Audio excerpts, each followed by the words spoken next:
is get your Yeah, first and last name and the correct spelling. So if you could give me that, just so I have it. Okay. Okay?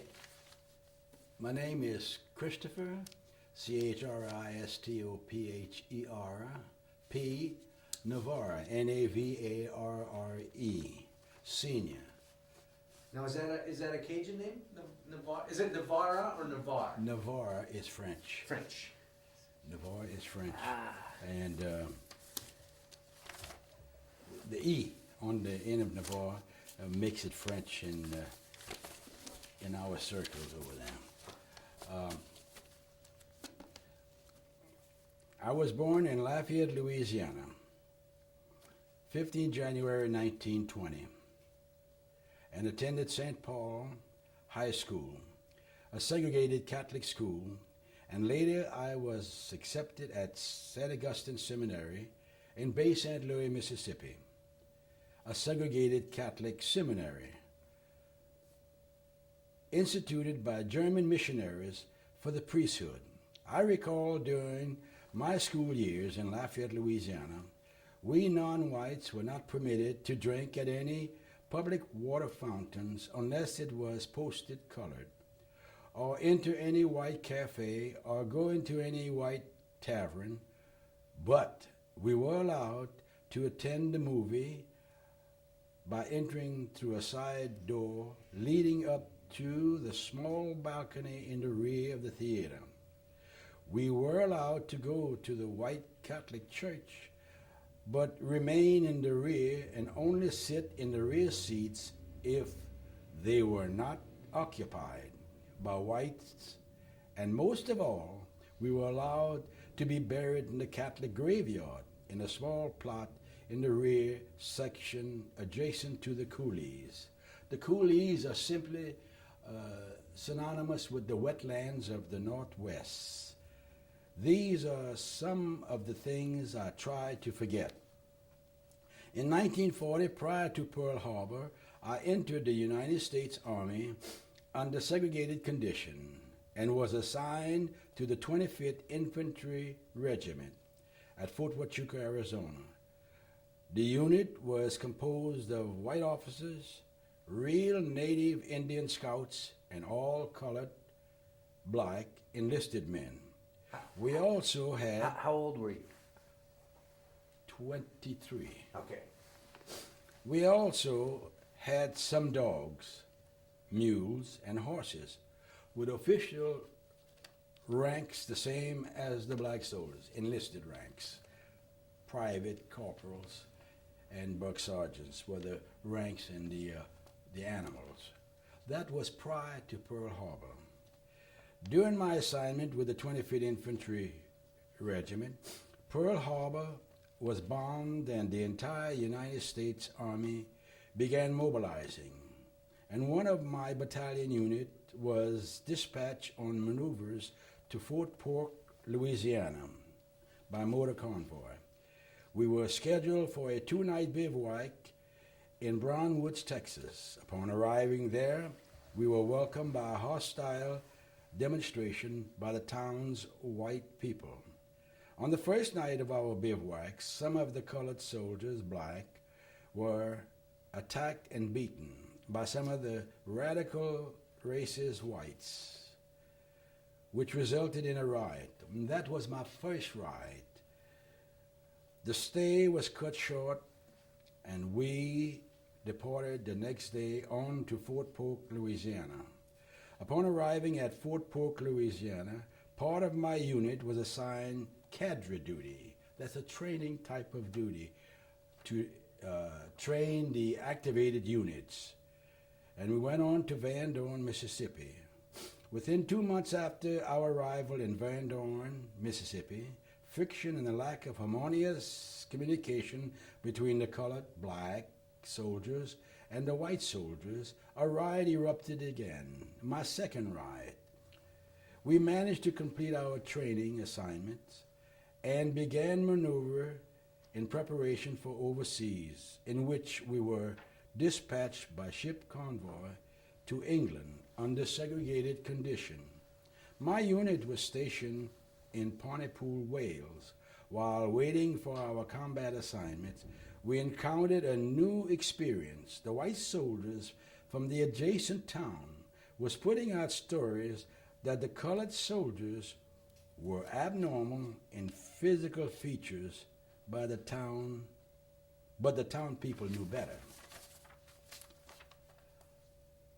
I was a member of the 590th Ambulance Company of the 429th Medical Ambulance Battalion. The 590th Ambulance Company landed on D-Day plus 6 days after the official D-Day because of we had to land on pontoons. We had to wait for the tide to come in so we could take the ambulances off and the rest of the stuff that we had. The World War II front line from the day of invasion was on the offensive, moving continuously through France, Luxembourg, Belgium, until the Battle of the Bulge. When we were surrounded by the enemies, that was during the Battle of the Bulge, I recall while accompanying some of my ambulances, were fired, company, the ambulance which I was in, were fired upon. And on several occasions, we had to camouflage our ambulances and remain on the front line with the frontline units until cover of darkness in order to safely evacuate the wounded that we had gone up for. During this waiting period, my ambulance driver and I assisted the unit aid men and the administering first aid to the frontline unit troops. At that time, during the advance after the invasion, was a continued advancing of the attack units. So consequently, we were never in the rear. We were always with the advancing unit.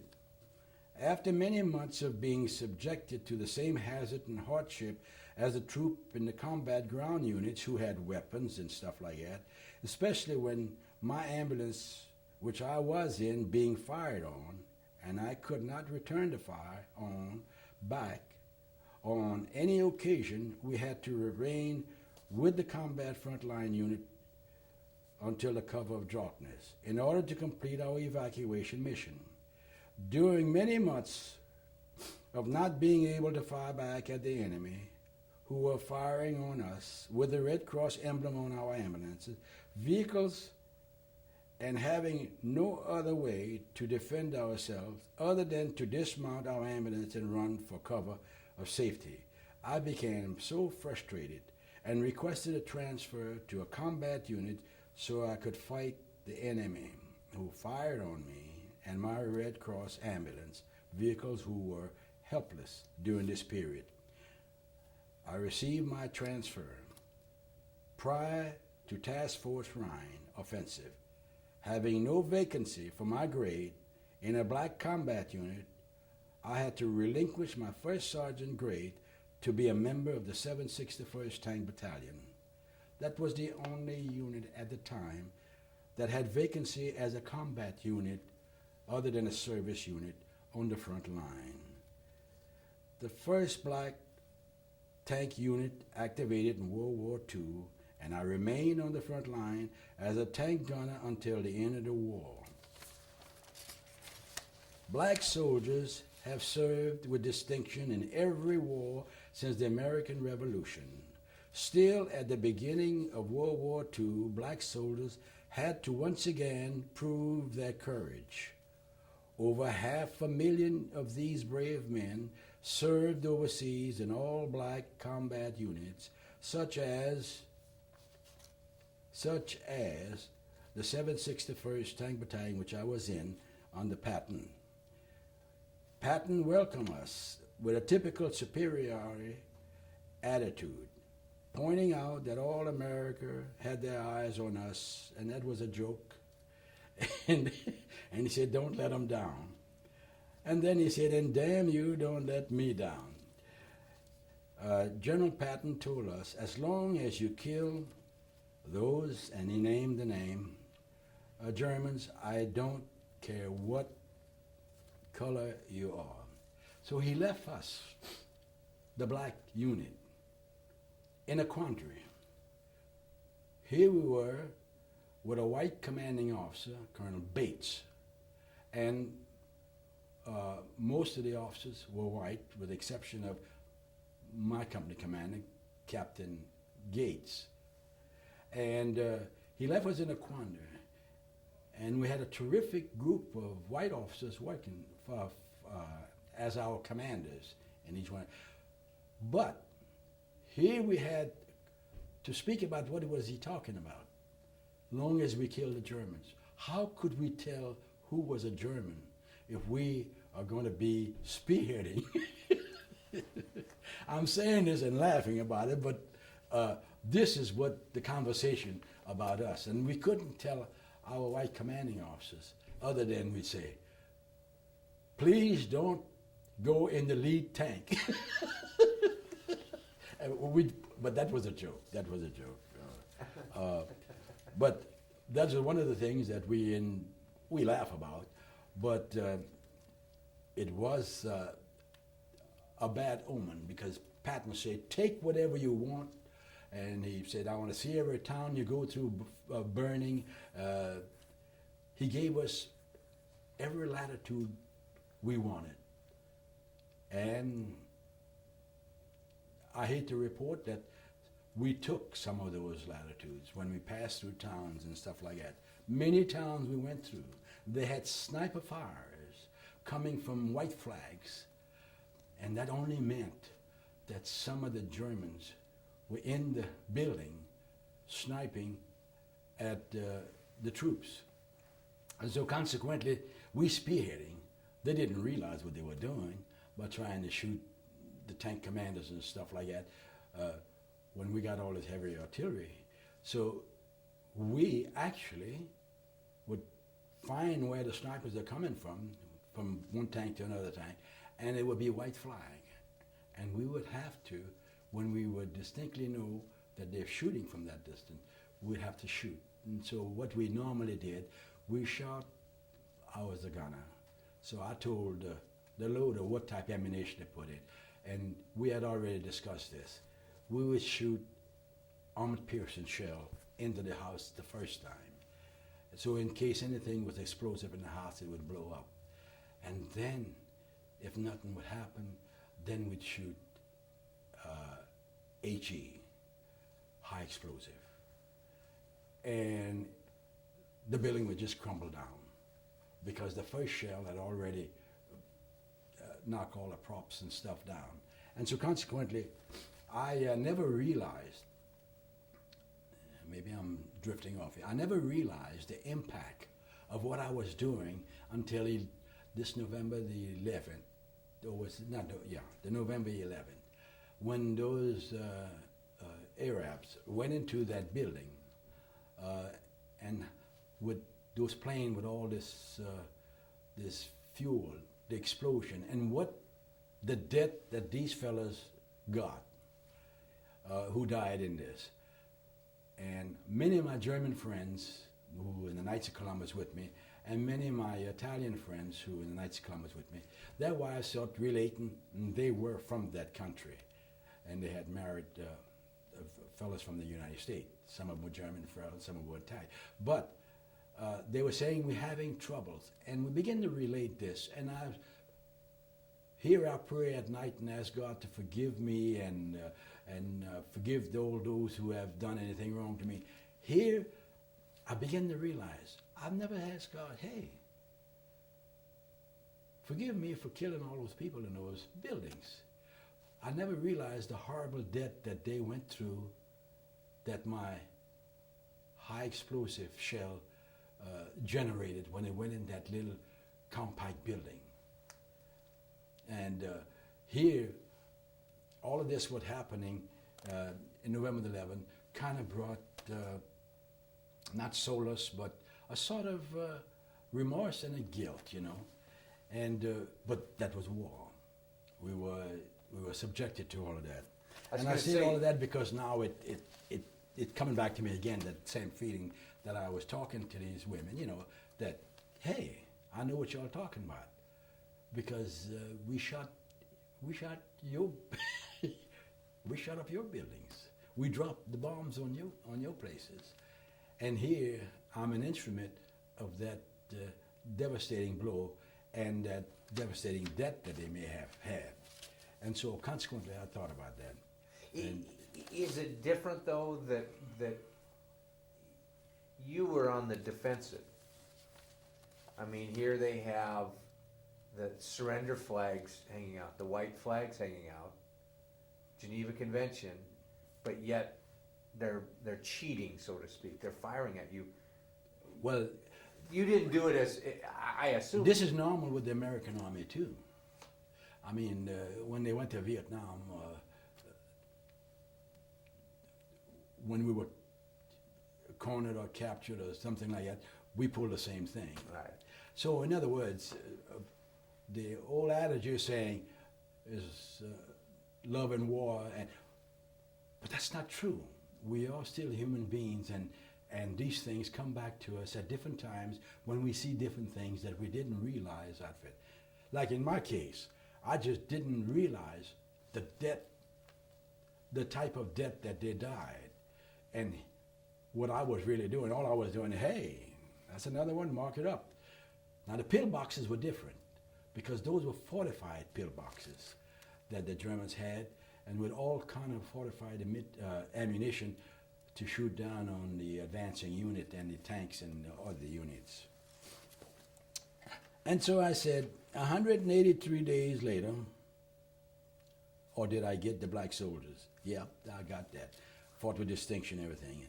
183 days later, fighting our way through 6 European countries and distinguishing ourselves as volunteers in the Battle of the Bulge, the men of the 761st lived up to the expectation of their tough and popular general.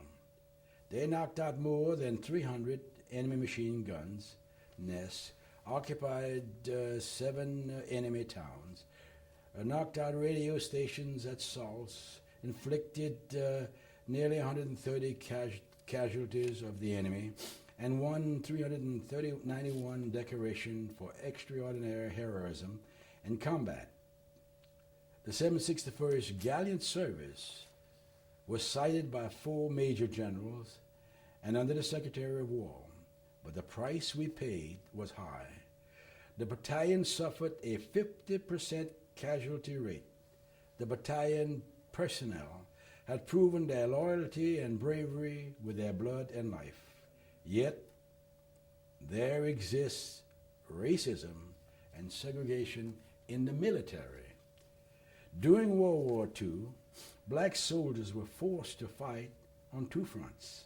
At the same time, one against the United States government, Jim Crow system, and the other against the enemy of our country. It was to our credit that we were able to win both battles. The 761st Tank Battalion was present at the capitulation of the German army at the Inn River in Austria.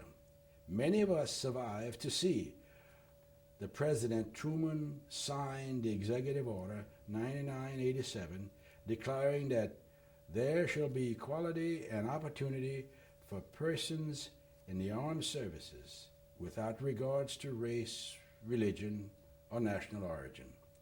In 1978, after 33 years delay, the 761st, after the war, the 761st Tank Battalion got the recognition it deserved.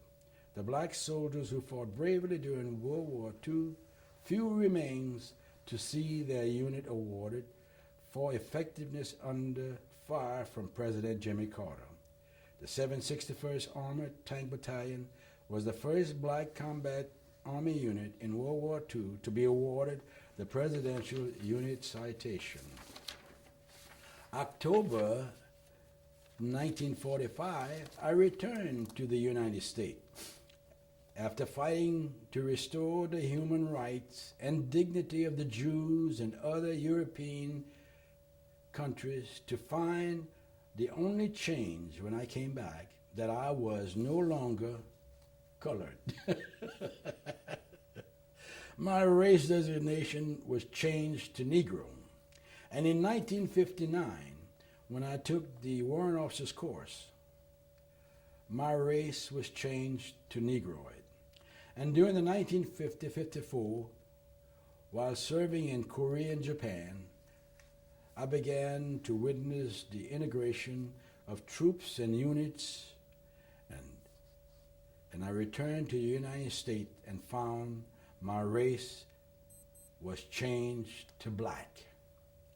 And a few years later, my race was changed to Afro-American. And now my race designation has changed to African American. Now that sounds ridiculous, but my observation of all of these things during my 82 years was, I have observed in the past and in the present that the majority of our white politicians and few of our so-called black leaders of America methodically kept us whites and blacks, citizens, confused by establishing our race designation, primarily to maintain white political control and engender inferiority among the non-whites. Now, I'm a year older, and I can see this clearly through my eyes, and not being familiar with the extensive vocabulary today, I could have written this different, but this is the truth that I've written here. I further believe that racism and bigotry will continue to deteriorate our democratic society until we face up to reality and recognize that we Americans are first Americans, and after that, whatever our ancestors may have been. And then, like I said to the college students at Pierce College, and they asked a question. Since you were not instrumental in creating this race designation, what is Jim Crow? And so consequently I was caught off guard, but I said, after the Emancipation Proclamation was signed, then they had to find some way to maintain the superiority and the control of the United States under white control. So the logical thing was they enact laws that were Jim Crow. Like, for an example, in my hometown, Lafayette, Louisiana, it was a predominantly Catholic community. And the people there were called Cajuns, Creoles, blacks, whites. They were called all these things, and we all live in this one place. And the Jews that migrated to the city, they were isolated, but they maintained all of the haberdasheries. And the Italian who migrated to the city maintained all of the taverns and saloons and stuff. And the Catholics there who mix the Creoles and the Cajuns, like my father was a Cajun, my mother was a Creole, so they constitute, they say, that the Cajuns are the whites that migrated there during the English and during the British and the French War. And so consequently, that's how it was that we understood all of our places, but they enact laws. And one of the laws they enact that you might be familiar with, this says any person with one drop of non-white blood is black or something else, but not white. And so my father said, he was white, my father said, he said, every human being's blood is red, and when they die, it turns black. So he married a Creole, so he was an outcast, so my father was. But in any case, I said that, but I took this with the positive feeling my father gave us. go out into the world and maintain the status of credibility, and then you can demand respect. And that's what me and my brothers did. And I came from a family of 10. And it was 6 boys and 4 girls. And my mother was the one that maintained control of the family. And the way she maintained that, she says, I'm going to do the spanking because your father will kill you if he spank you. So consequently, she was a little poorly French descended woman, and she spanked us every Saturday, the boys, all 6 of us. We did something wrong. Yeah. We went to a Catholic school. She never spanked the girls that we know of. And when we got to be grown men, we said to her, one of my brothers, he said, Mom, now I know why you spanked us. You were taking calisthenics. She said, I don't want to hear the big words. And she slapped him, and he was in his 30s at that time. But anyhow, I said all that to say that I had a good home life, and I have advocate that same system with my children.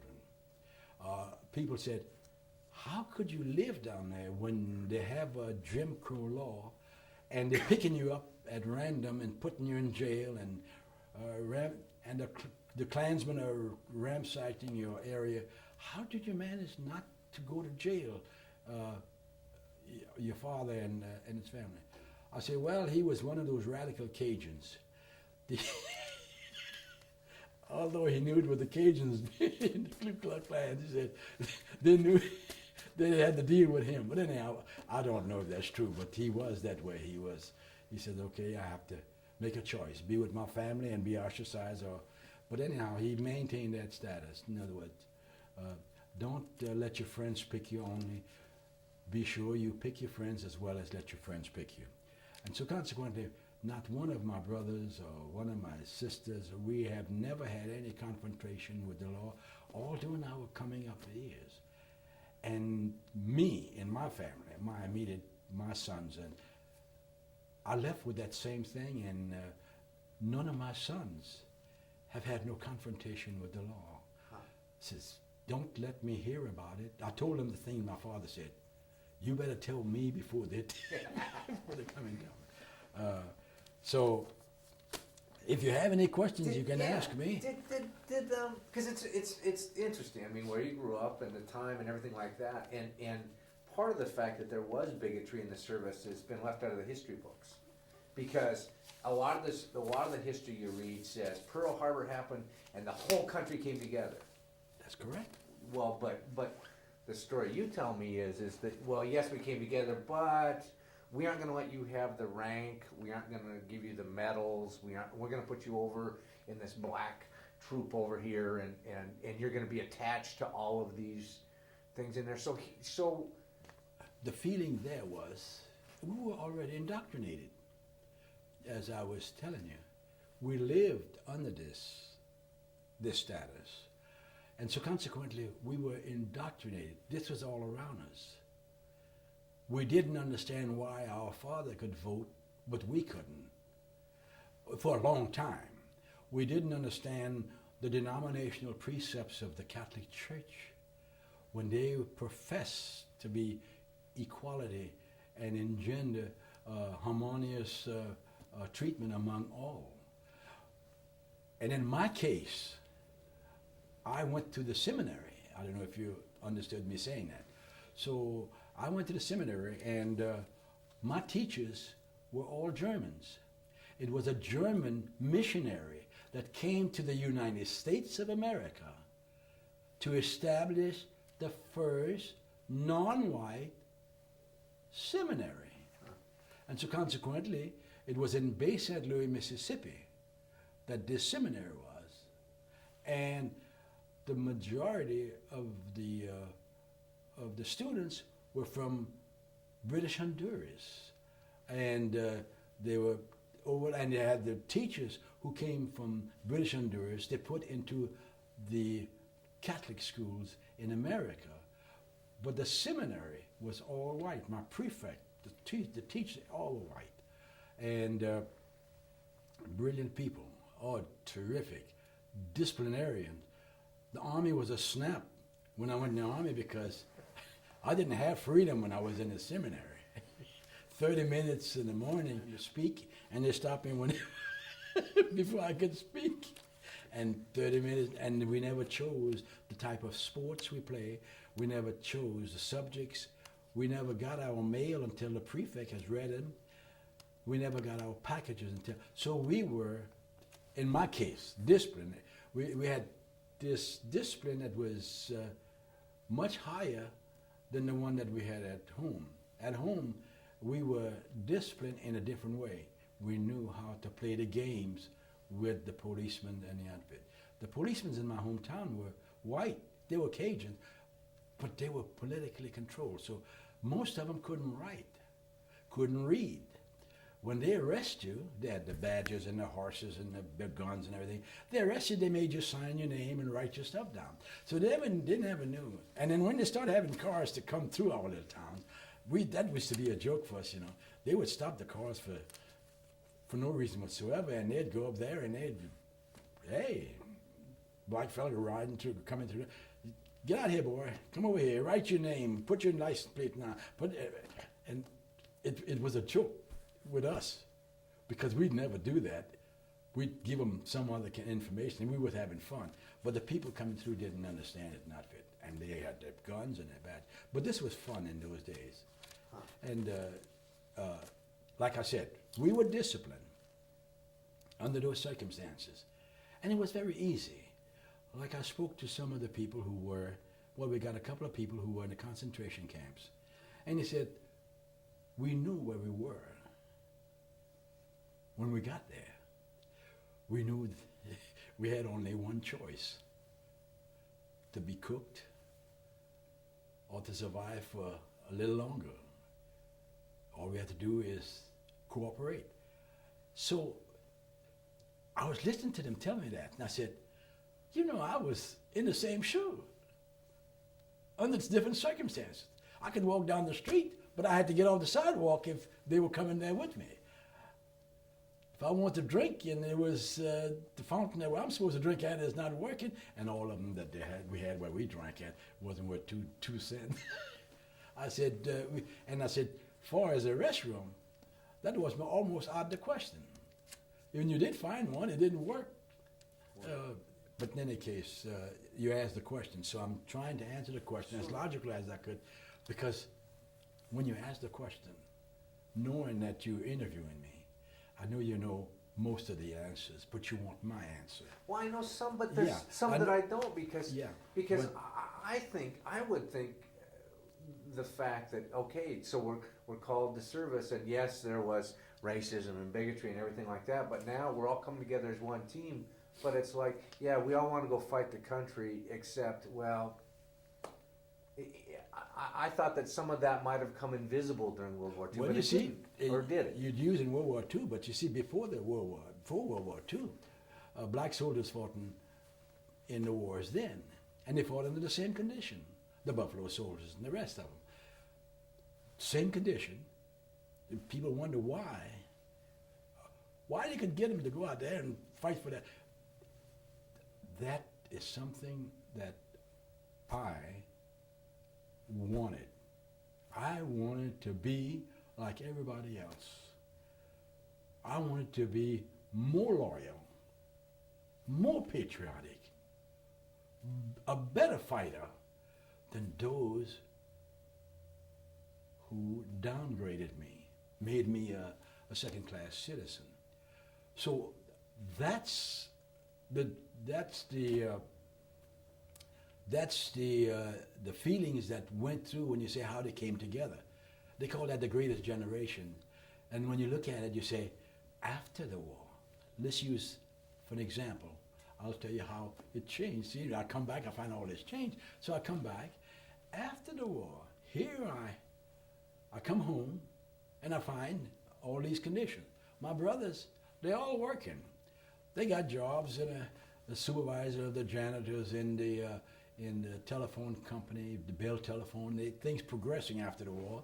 And my second brother, supervisor, in charge of the the cigarette department of Dalford Cigar and Cigarette Company, because him and the colonel was in combat together.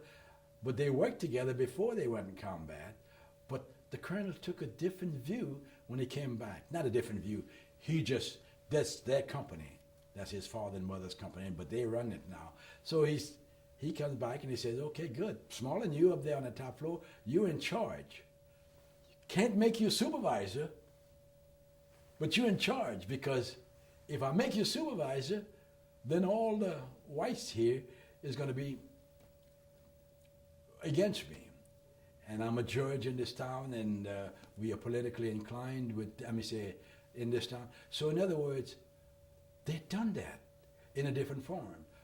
But people like me, not my brothers, I said, no way.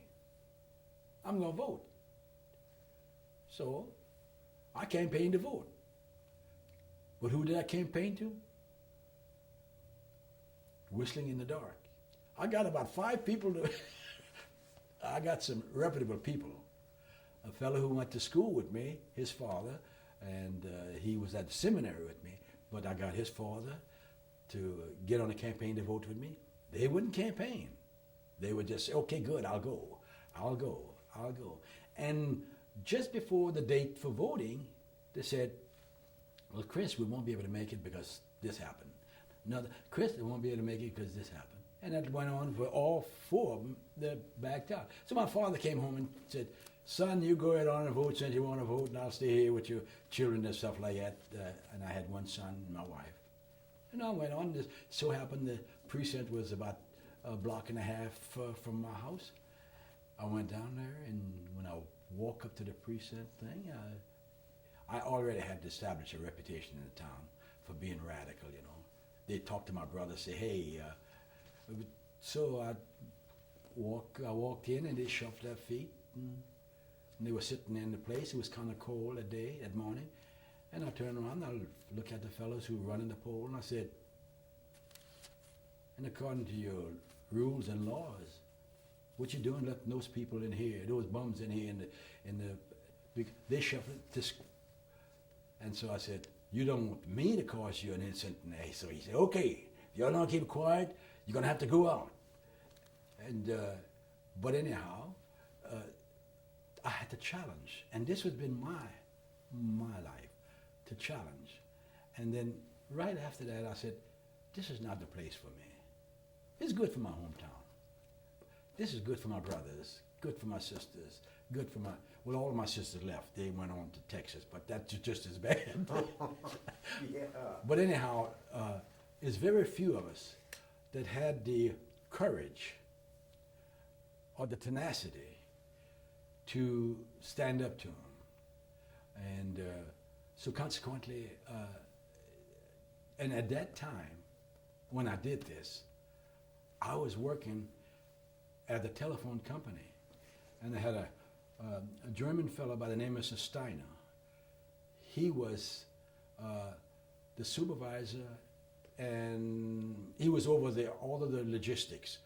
And they had all the fellows, the linemen and stuff, and they gave them these good salaries and stuff like that. And I said, I want to be a lineman. I'm more educated than they are.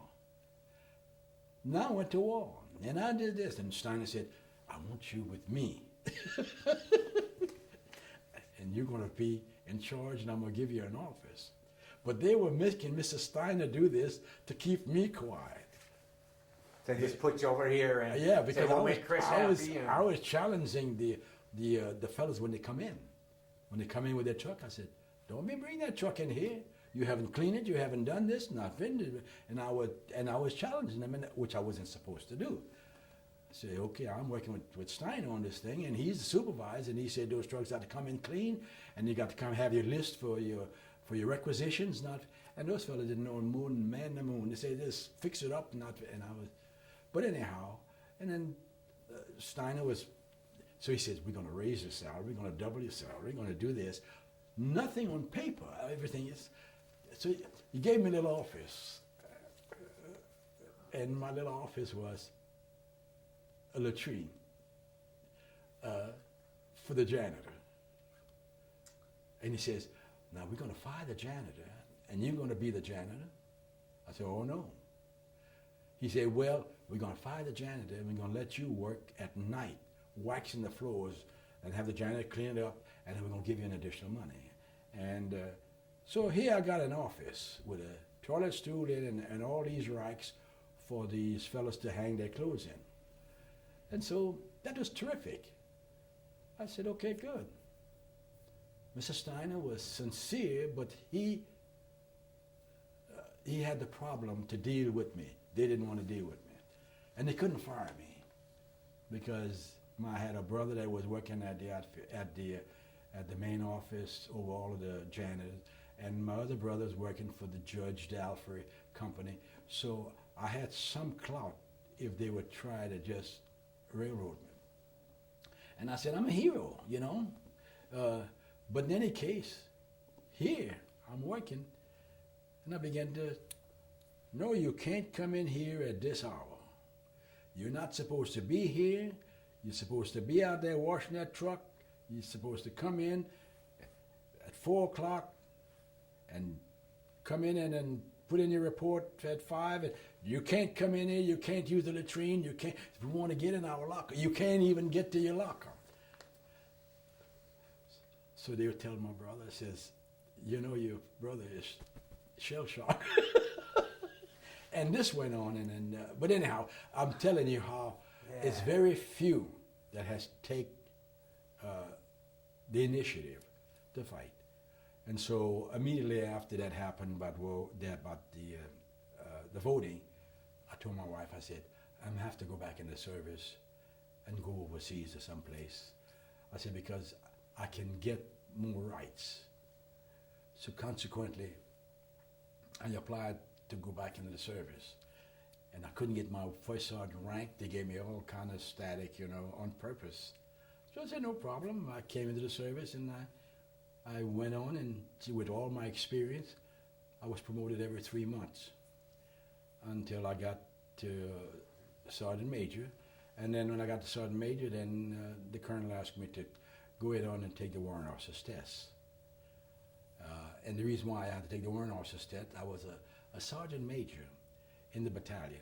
It was an artillery battalion. And the captain in one of the batteries, since I was in charge of all of the staff, the battalion staff, non-commissioned officers, when they lost a round in artillery, I'd have to see that the S2s go out and survey the round, find out where they're at and everything else. And so, but I never did this unless it was a duty day I was called in. And one of the company battery commanders didn't like me because I had challenged him for calling me out of my name, and I told him I was the spokesman for all the enlisted men. I was in charge of all the first sergeants and all that stuff, like the battalion commander is in charge of all you officers. And so he pressed charges against me he said I had struck him. I didn't strike him. I charged him, and he fell over on his back, getting away from, and he was the only officer that they didn't like because he carried a gun on duty all the time.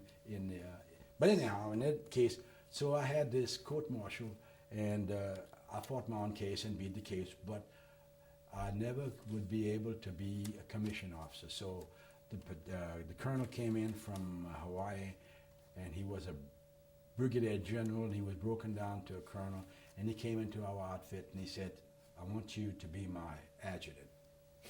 And then he told me to go on to school. He sent me to the school for the warrant officer's course, and he came back, and I said, Colonel, I can't be your adjutant. He said, you're my sergeant major now, you're going to be my adjutant when you graduate. And so, being a brigadier general before, he hadn't actually lost his rank because he got it when he retired. So he got them. I got my warrant officer course, and then he come back to duty, and he made me the battalion adjutant. So I was a WOJG, warrant officer junior grade at the battalion adjutant. And I acted a fool all the while I was the adjutant. I was the colonel's boy. I was the adjutant. All the reports that go into the colonel's office had to come to the... So you can imagine what I did with the S2, S3, S1. Now you were wounded. Huh? You were wounded at one time. I was wounded in the hand and the leg. But I refused to be evacuated, knowing that most of my men were fighting under strength, and we had no train replacement coming in. We were already being slaughtered. So I refused to be evacuated, and I mount that tank, I jump right back up on it, and man that gun with my foot and my hand. So you could shoot that. You could shoot that 76 millimeter gun. You could shoot it with your foot, and you could shoot it with your hand. And you had to traverse the rotate your turret, and you could do that with your hand, with good hand or bad hand, and we're just turning it off, and the elevation and the pressure of the gun. But I could shoot the guns with the hand or the feet. So I would play that game with the gun, shoot it with the left foot, the machine gun. I had a machine gun and a big gun, and then I would on the way, holler on the way, so the loader don't get behind the gun and shoot the big stuff out. Now, did you take shrapnel, or how did you get wounded? I got wounded getting out of the tank. We had our tracks. We were kind of stuck in the mud, and I got hit there. See, they were in there. See, the Germans had the 88 gun, and that 88 gun had flash hiders on them, and they had flash hiders on the engine, and it was a powerful gun. But that gun didn't traverse 360 degrees. So what happened was that gun was only 180 degrees. So when we got them on the run, they couldn't shoot back at us. And they had the wide tracks on their tank, and they would beat us to the forest because they knew where all the wooded areas were. And they would beat us to the forest, and when to get there, they had to go through a marshland and stuff like that. They knew that we would get stuck in the mud if we keep going with smaller tracks. But that wasn't the point. The point is that when they got in the woods, they would turn their tank around, and they could shoot us, and we couldn't tell where they were shooting us from. Us, we had no flash hiders, although the armored unit that we were supporting had all these wonderful things. They're just playing it cool and going straight on, and we taking the oppositions on the offensive. When we light up our guns, our tank in the morning, the Germans could see us for miles away. When we shot our gun, they could see us for miles away. It was a matter of us getting them on the run, where we could shoot backwards and forward if we were retreating or attacking or sideways. And so I refused to be evacuated, and I remained on the front line until the end of the war. And we were at the Inn River waiting for the Russians. That was the cutoff. And we waited there until the Russians and Patton and the rest of them came by. And we were never mentioned in his book. Never mentioned in his book. So you see, I don't believe, I didn't believe nothing you said to start with. I mean, I'd been around. I don't believe anything. But anyway, So you were the invisible force to a certain extent. They call it a sacrificial lamb. Yeah.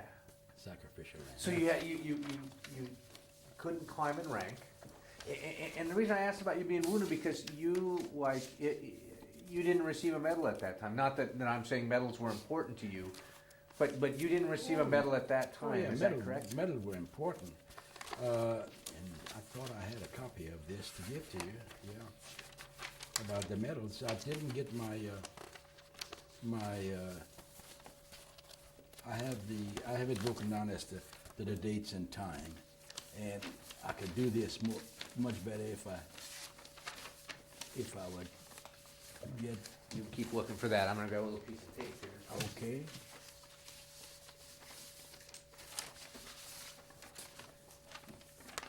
Oh, it dropped on? Yeah, I got. That's my I fault. That's my fault. No, it's not. But it was about what, 50 Yeah. some years before Let's you. say I received my Purple Heart when we was in support of the 411 Infantry. I accomplished that in 1944-45, and then I was recognized in June 1963, 18 years later. My Presidential Unit Citation, I accomplished that in 1944-45, and I was recognized in January 1978, 33 years later. My Silver Star for gallantry, I did this in 1944-45, and I received recognition in 1997, 52 years later. My Combat Medical Badge for the 598 Ambulance Company has been before the evaluation board for a few years. And the only thing that they come back with, and I should have brought you, well, I didn't know you don't want it. They gave me statements saying that due to your administrative rank, first sergeant, you perform administrative duty with the battalion. And that's a lie. I never was with the battalion. I was just assigned to the battalion, and I was attached. Now I'm talking about the ambulance company. I was just like I was in the army. I was attached to the advancing elements. They didn't want me back there at the battalion to start with, but the people at the Pentagon is using that basis that you're not qualified because of you. So my only defense was that I'm proud to be an American that was privileged to fight for my country, and I'm not bitter for all the delayed recognition. I'm aware, that's the key word, I'm aware that the Department of Army is the responsible custodian of the military combat records and personnel participation. So, don't ask me to prove this to you when you got my record. And so they came back and said, well, there was a fire in the Pentagon and in the Department of Army Record Departments, and we haven't been able to consolidate the records in those departments. So consequently, that's how they use this thing to me. And I wrote this to them. The following information reflects some of my delay recognition accomplishment and frustration that I endured since World War II. I'm now 79 and a half years of age. I landed in France, D+6, and I fought in the European combat campaign during 44-45. I remained in the front line combat units in World War II, ended when we met the Russians at the Ukrainian-Russian army at the Inn River in Steyr, Austria. I also fought in the Korean combat campaign, 3 of them, during the Korean conflict. Most Americans pretend that segregation did not exist in the United States Army during World War II, although the American-born blacks fought for the freedom of others, while we black soldiers were segregated and treated as second-class citizens throughout the world and during the war. And you can have this. It'll give you the date and the time. Thank you. Now, I'm also eligible for the CIB, the Combat Infantry Badge. And that's the people we were attached to. And they came back and they say, you were not assigned to them. I could not be assigned because non-whites were not eligible to be assigned to white unit, and the synonymous of assignment is attached. Furthermore, my white commanding officers, who we were attached to, were there just with the infantry regiment, and they got combat infantry. And here we suffered the same hardship, lived the same life, and you denying me that. And so we looked back to the regulation, and it did say,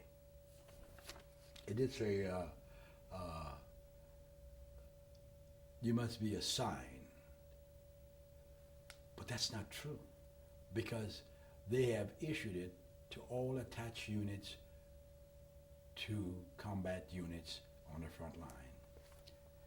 But it's like, so all I did, I turned all my stuff over to Senator Patty Murray, Senator Cantrell, Congressman Smith. And I got a few other people that endorsed their recommendations. My citation reads like this. Private Christopher P. Navarre, Armored, Company C, 761st Tank Battalion, for gallantry in action during the period of 15 to 23 March. In our advance from France to Germany, Private Navarre, tank gunner, displayed outstanding devotion to duty in closely supporting attacking elements of the 411 Infantry Regiment. And that's why they changed the word supporting instead of attached. Although wounded in the hand and leg early in the attack, Private Navarre knew that his tank unit was fighting under strength with no tank crew or trained tank gunners replacement available.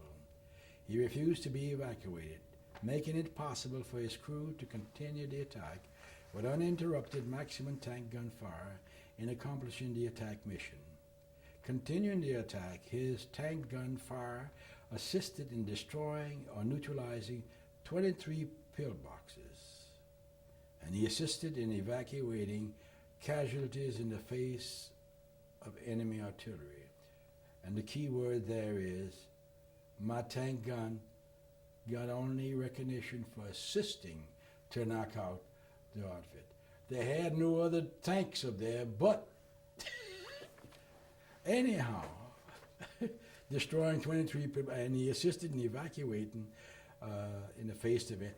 I got off of my tank, and when we had some of these people cornered and evacuated them out of harm's way. Not the tankers. The tankers would never get off the tank. I think the tank commander enjoyed that, me getting off the tank, because it gave him a chance to shoot my gun. Evacuate this cat. More than small on fire. Private Navarre's skill in battle materially assisted in clearing automatic weapons, sniper position, and effectively cover combat engineering position. Private Navarre, disregard for his own safety under fire, displayed an inspiring, courageous, and sincere devotion to duty. His action exemplified the highest tradition of his service and reflect the highest credit upon himself and the armed forces of the outfit. And all these awards comes with specific title, keywords: Bronze Star, Valor. If you didn't have valor in it, valerious, or valor in it, no matter how you would be superior in whatever you're doing, you weren't qualified for it. If you didn't have the word gallantry for the Silver Star, no matter what you did. So, what I did in the past year, I wrote to the Department of Defense and requested information. Since you refused to give me my CIB and my CMB, and they said you can't get both, but you're not going to get any. Since you refuse to give it to me, I would like to have a copy of all of the Medal of Honor winners, a copy of all of the DSC, Distinguished Service Cross winners, because you are responsible for my record, and these are supposed to be available. And consequently, some clerk snafu'd and sent me the information. So I got a listing of all of the Distinguished Service Cross awards during my period, and all of the Medal of Honor winners during my period. And in that book that I gave you, The Good War, that little of my commanding officer, he said after he was out and was over the National Guards in Kansas, he said on an interview when they wrote the book, he said, and I told you that already, Silver Star should be a Medal of Honor. So I didn't do that. I took this thing and I evaluated all of their actions and what they did according to what I did.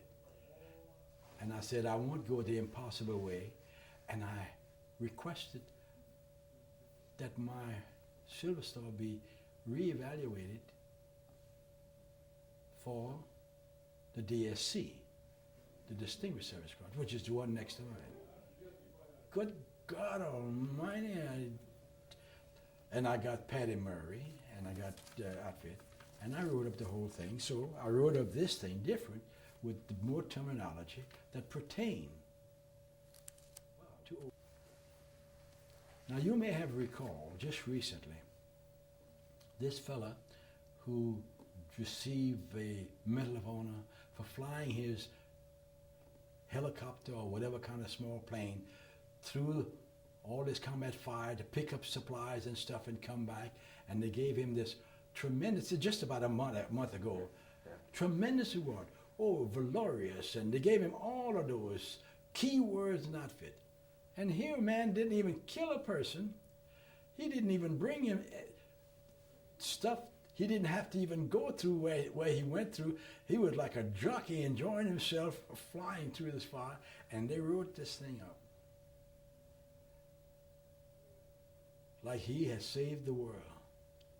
And President Bush presented him his Medal of Honor. So is a terminology, and at that time, those awards were supposed to be written by the Division S1 and S2, the intelligence. That's their job to do that and forward it on. And you just tell them what happened, and they put in the right terminology. So that's why no non-white receive any Medal of Honor or Distinguished Service Cross during the World War until way afterwards. What else you need from me? Has it changed? Oh, I gave you that. Did I give you? Oh, no. Oh, go ahead. Is there a progression?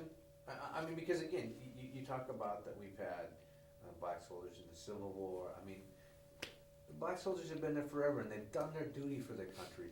And again, I guess the things in the world that always bother me, a friend of mine and I were talking, all I care are that things are fair. If this person can do this, then I should be able to do that.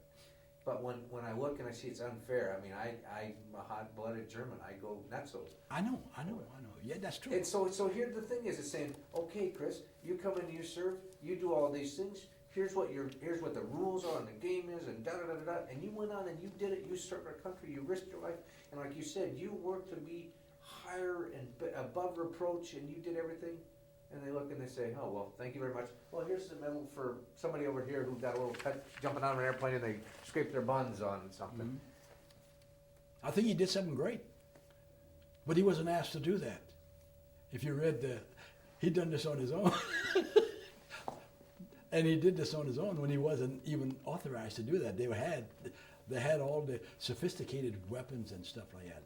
When General Crocker gave me my Silver Star, he said, I have tears in my eyes. I'm the age of your sons.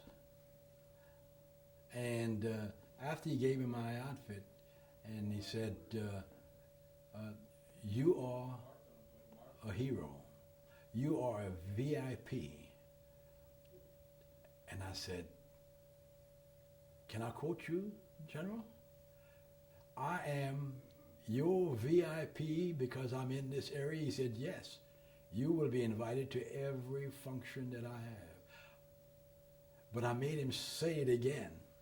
Then I went to the personnel and said, now, we're not going to have any static on this. I want a letter, an invitation, and all the trimmings every time you have a function over here. But I had to go and challenge him because the first two functions went on. The mayor of DuPont is invited. So hey, I'm the hero that Joker just talked about. So I just went on. You talk about the results. I left right from them and went to the general's office. And the aide said, you can't go in like this. How did you get this for? And I said, because I'm a VIP. And so, in the other way, they held me there, and said, He walks in with a cardboard hat, and he comes all the way down through the general, up to the office, past through S2, S3, S1, come all the way down there, and he stopped just where he get. So anyhow, he went in and he talked. He said, "It's okay. Send him in." And I went in, and he got his aide de camp in there with him. I said, "General, you forgot one thing." He said, "What?" "You forgot to give me written respect. You did not," what I told him. I said, "You did not, you spoke, but you did not follow it up with any documentation." I said, "Now I've received recognition from the Senate Assembly, recognition from the County Council, recognition from, now I spoke to all these places, and the only speaking I did to you was when you called me up and you presented, but you never gave me nothing." The aide was there. Right about, I said, "I got to," and I had all my stuff with me for the governor, and I said, "I got things from people who don't even know nothing about me." And so he went right, he had the aide to go ahead and take care of it. I was saying that to say this is my particular attitude when I came out of the war and before I went to the war, but after the war, I became more confident. When I came out of the seminary, I did the same thing to the priest. I was a seminarian, so in other words, they would, I'd go to the rectory, and they would always call me and wanted to use me to go baptize children out in the swamps and stuff like that. And they would play cards with me, and I would challenge them. I said, "How could you be in good conscience a priest and advocating segregation? The church you got here is not segregated because they're all black. They're all Creoles." I said, "But here, the cathedral's over there, and you're not telling." "Well, you see, Chris, we are trained." I said, "Don't tell me, I've been to seminary, and I do this stuff with them. And that's been my life. But I'm not a bitter person. I take the bull by the horn, and I accept the consequences." And that's been, like I come with my kids. My kids, when my 50th anniversary, my son said to me, my 51-year-old son, he said, and he made a beautiful speech, and he said about all of his success and everything that he had accomplished was because of his environment and his father and his mother and his stuff like that. And I said, "God Almighty, I had to wait 50 years to get this. 50 years to get this." He says, "Well, Pop, I'm not 50 years old." He said, "You were married before." And now, but he said this, and but that's the way I was. And we had problems. When I got my warrant, they had no black officers. And here, I'm the adjutant. I'm responsible for the reports that goes into the general, to the colonel and everything, who was the general. And when we have our function, I'm the adjutant. So, I'd say, "Hey, my wife's up there, and look, if y'all don't play ball, I'll play the same game y'all play. Your reports won't get in." And I did this, and I suffered the consequences. If whichever one. But my children in Fort Sill, Oklahoma, that's where this was. I think a lot of Indians there couldn't go to the Catholic school. I thought I was a wheel, and here I'm not even a spoke. So my wife went over there, talked to the priest. I said, "You go talk to him first." She said, "I can't talk to him because I get out of control." I said, "Go ahead and get out of control." So she went down there. "My husband is on the front line," and she was just giving him the devil. "And you up here telling me?" He said, "Well, these are the parish's policies." And then she kind of challenged him with, "Let my husband come talk to you." And but I've done the same thing in the Knights of Columbus. I couldn't be a Knight of Columbus in Lafayette, Louisiana. Had to join. We had to organize the Knights of Peter Claver in order to have the same status as the Knight of Columbus. That didn't stop me. came here to the Northwest, and what I did, I joined the Knights of Columbus. Then I began to denounce them. Where is all of the Mexican and the Indians and all the other? They got more Catholics in those groups than they have here.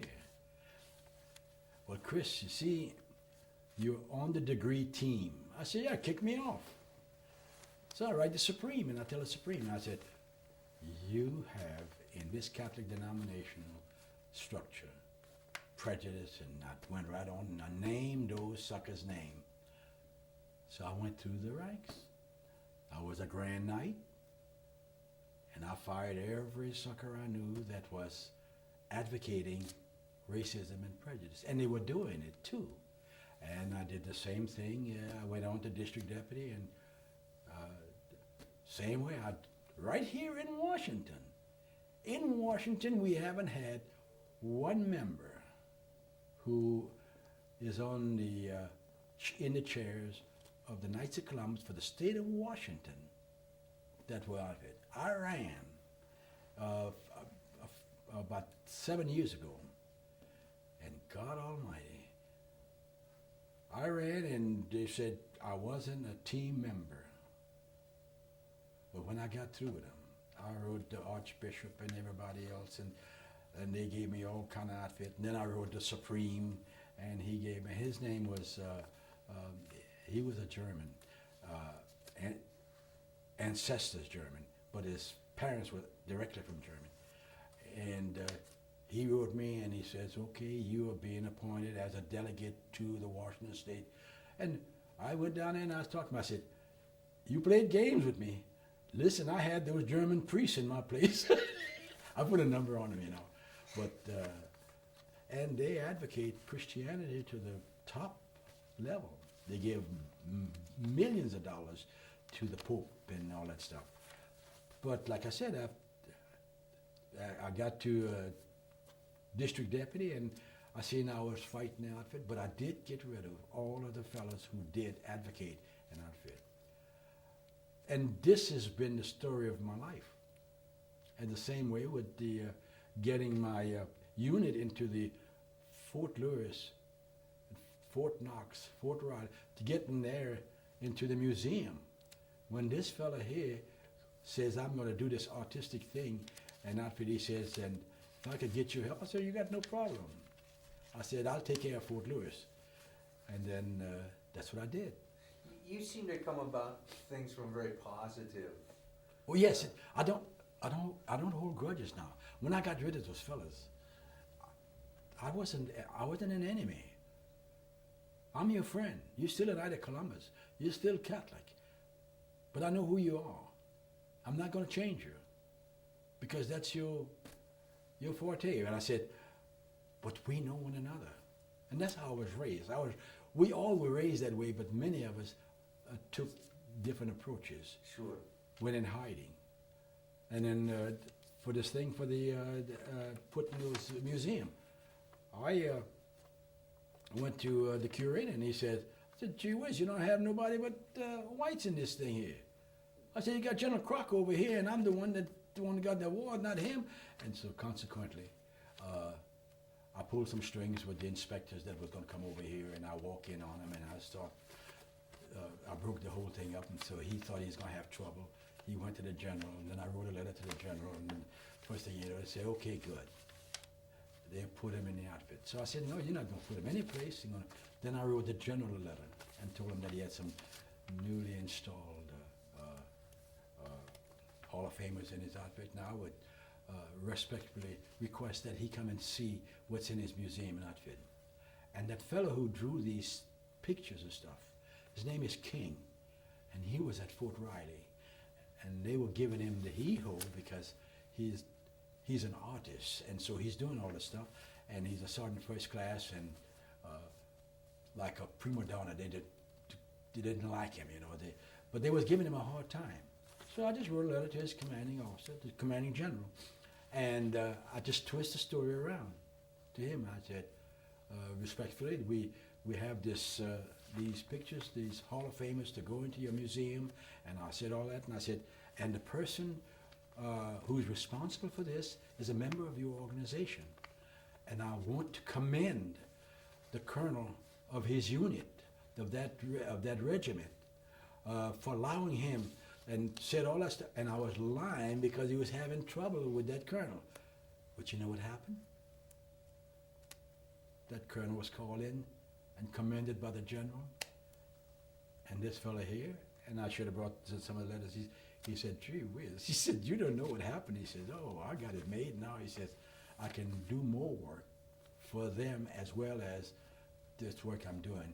He's got a business called King's Image. Huh. And so, I Feather did in the the, same thing. feather in the colonel's cap.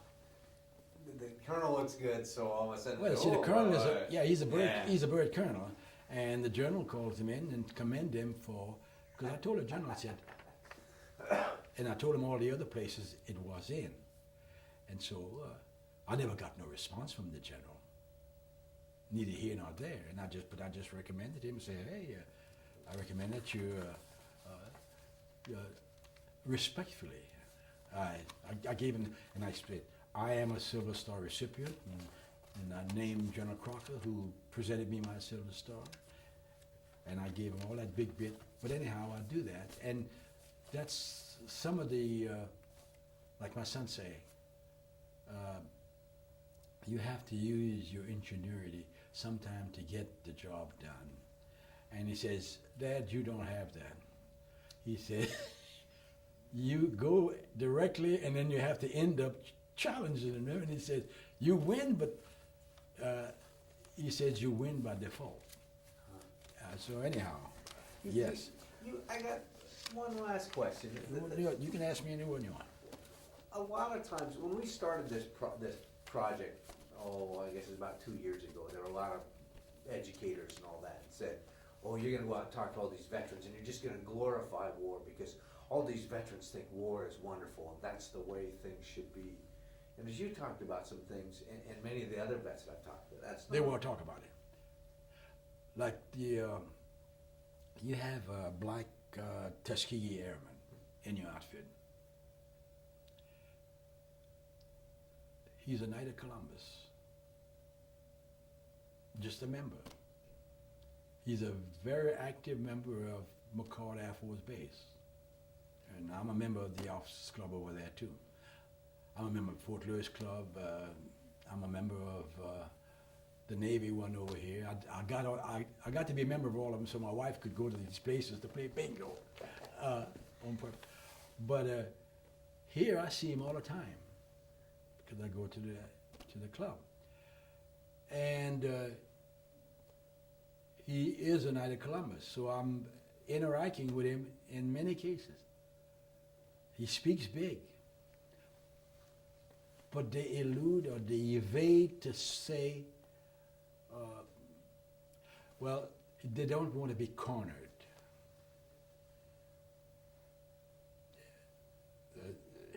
Let me see how to say that. They still have that ingrained attitude they were brought up with. Play dumb. If you're on top. Just like the black leaders, you'll see all King and all the rest of these fellas there who are self-made. They profess that they are the leader, and they go ahead and take the initiative. They're really not our elected leaders. They're really not our leaders. It's like I said in that little thing that I skipped when I read you. The so-called who speaks for everyone and speaks for no one. Like Jackson, he speaks for the Rainbow Coalition. And now, it appears that I'm speaking bad about him, but I'm not. I'm speaking, he's using all of his wit for his benefit. In other words, he says, okay, I'm all people for all people. He's not one person for all people. So he and a few others are primarily responsible for our race designation. Like the kids in Pierce College say to me, Mr. Navarre, you got to have race. I said, yes, I studied ancient history when I was in the seminary. I understand what you're saying. You have to have outfit. But I said, I want to tell you something before I explain you what you ask. So I said, I go down and get my pistol permit. And on my pistol permit, it says black. So I said, I'm not black. This is just recent, you know. I'm not black. And I'm just doing this on purpose. And the fellow said, I don't care what you are, sir. You just tell me what you want. I have only 2 things on the computer that I can put on. 2 codes. You're either white or you're black. I'm laughing about that. But this is the fact, right here at Pierce County. And I said, okay, good. Flip a coin. Give me whichever one you want. He said, no, you tell me. You whatever one you want. I said, no, I'm not going to tell you. So he said, well, your last one is black, so we put black. So I didn't say that. But I was saying that to say that when this kid asked me, I said, what I have learned in my education, and those German priests were some of the most brilliant people because they were trained, and they were terrifically brilliant. They knew the subject, and they knew the theology. It was no such thing reading out a book like I'm doing from memory, be getting old. They knew it all. So I said to them, I said, I've researched this thing, and the only thing I can come up with, and all the encyclopedia says, wherever you were born, no matter what color, what country you come from, if you go to that other country and you have a child and a child born there, that nationality becomes that country. If you're born in England, you're an Englishman. If you're born in America, you're an American. So in other words, all these other attributes you give out, I'm European Dutch, and I'm European English, and you give all those things, means nothing at all, because that only applies to your ancestors. Now, maybe your parents is lying to you. Now, I had some adults in my class now. I'm not in the audience. I said maybe, and I had some children too that was there on the 7th of November when I spoke at.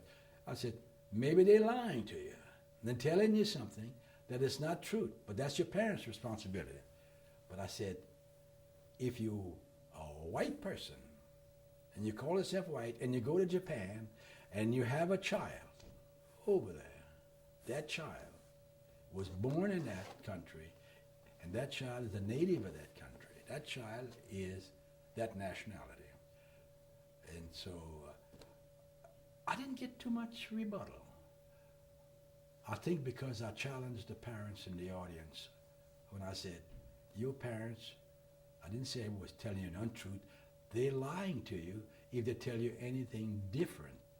Now, you can go and research it, and if you can find it, let me know. But that's been the story of my life. And I moved to DuPont. I was the assignment and termination officer for Fort Lewis quarters at Fort Lewis.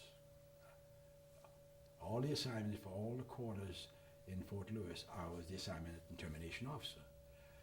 And my wife wanted to go to DuPont. And so she said that, if you're going overseas, I want to go to DuPont. And so consequently, I said, honey, that's a little plant town. She says, yes, but where do you want me to go? I said, you're on post now. You have no problem. You live in Beechwood. What else you want? But she said, yes, but if you go overseas, I'll have to leave. So then I looked up and I checked all the stuff. They had a Mrs. Olson that lived in Tillicum, and she was in charge of all the rental houses and she was primarily had blacks in certain areas not fit, and so she had the rental houses for DuPont when they went overseas. So I told her, I said, Mrs. Olson, I'm having problems with some of the blacks that you have gone into your area over here in Tillicum. But I think we can rectify that. You know why my wife wanted to live? My wife wanted to move in DuPont. Now, if you get a vacancy over there, I didn't tell her I was going to do anything. If you get a vacancy over there, she said, oh, no, we can't do that. Now, she didn't know who I was. She just talked to me on the phone.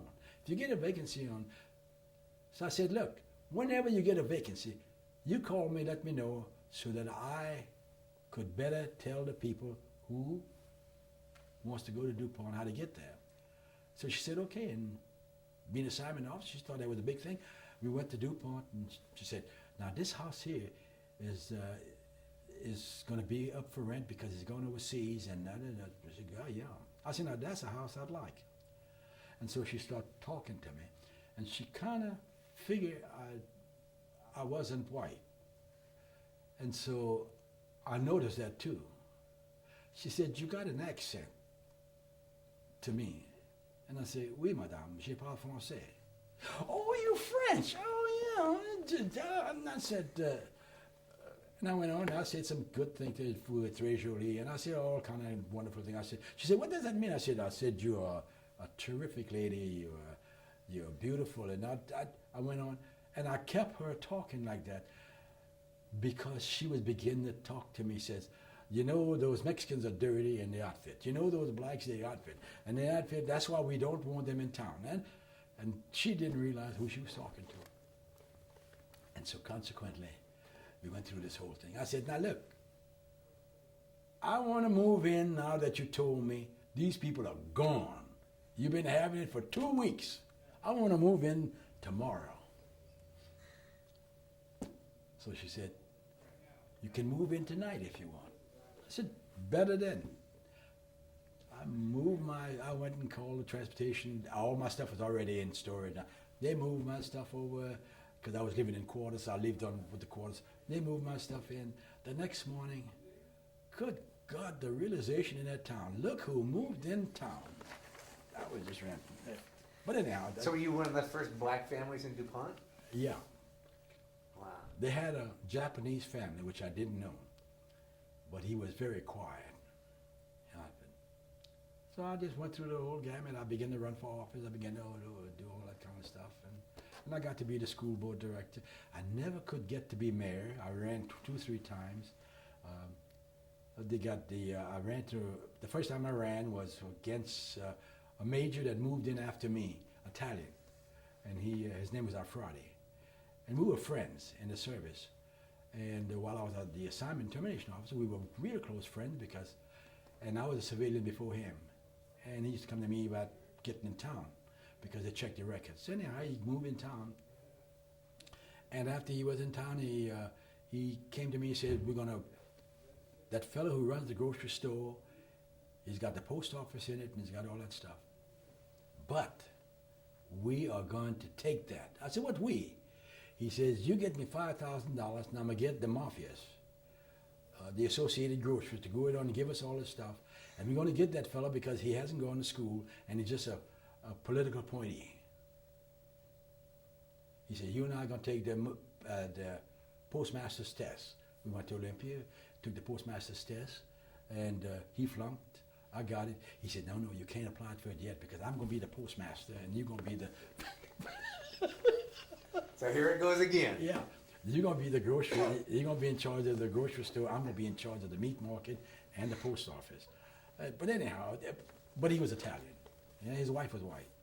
And when we went on and so I decided, Fred, I'm running for mayor against you. He ran for mayor and we got him in, just like that. Because the town was asleep. We got in like that. And so consequently, he wanted to allow the town to expand, and I said, no, let the village stay like it is. DuPont Power Plant is paying all the expenses. We are in the historical archives. We get free sewer, free this, free that, underground pavement. So anyhow, then I said, but we were friends. And I had got the post office with him. He got that fellow out the post office, bought the grocery store and everything else, and he never paid him my money back. But anyhow, we were friends until he died. But I ran against him.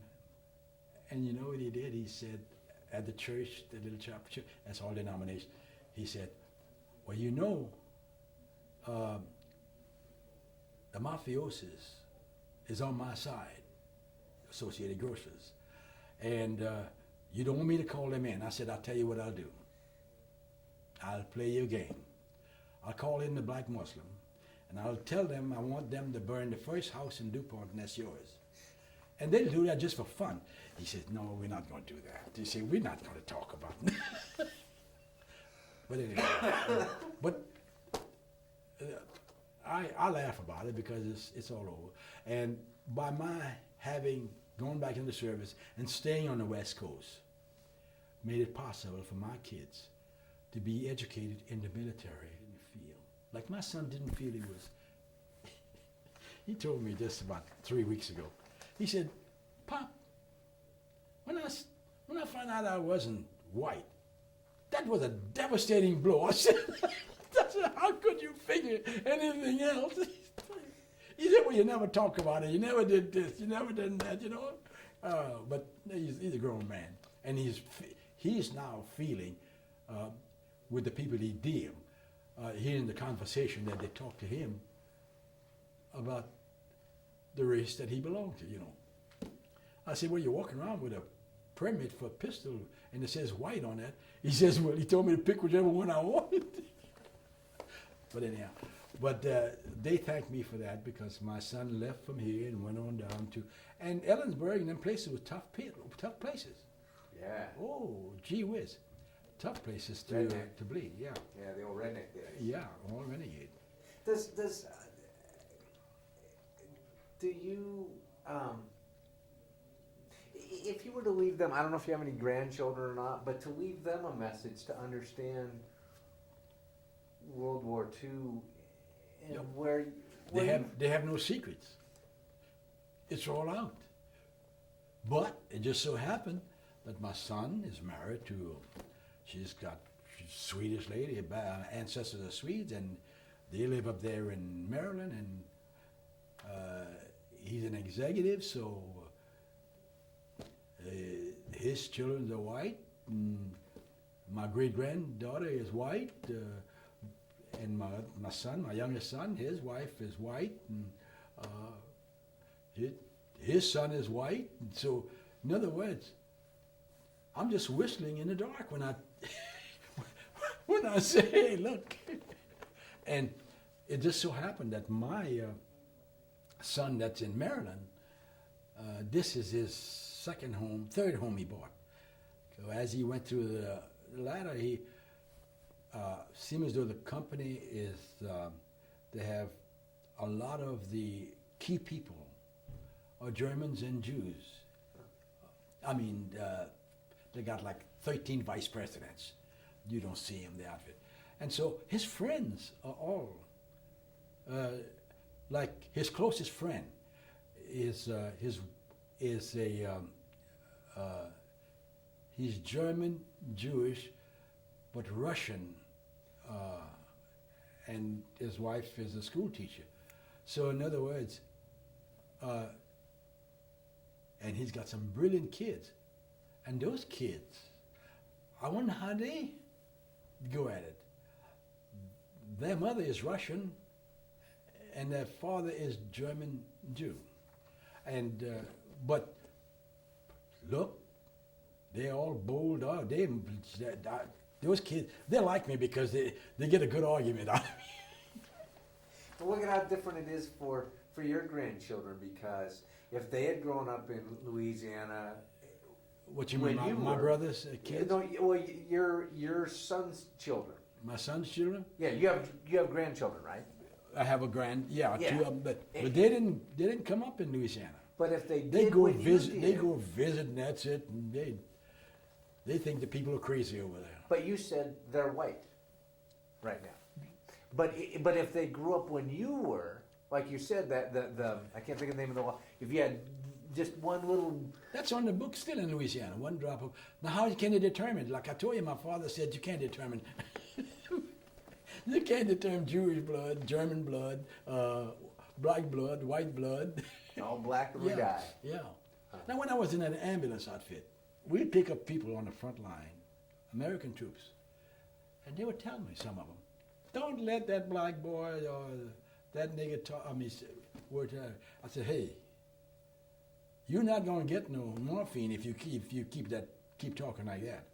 And he wasn't talking to me. He was talking to me, but he's talking about my driver.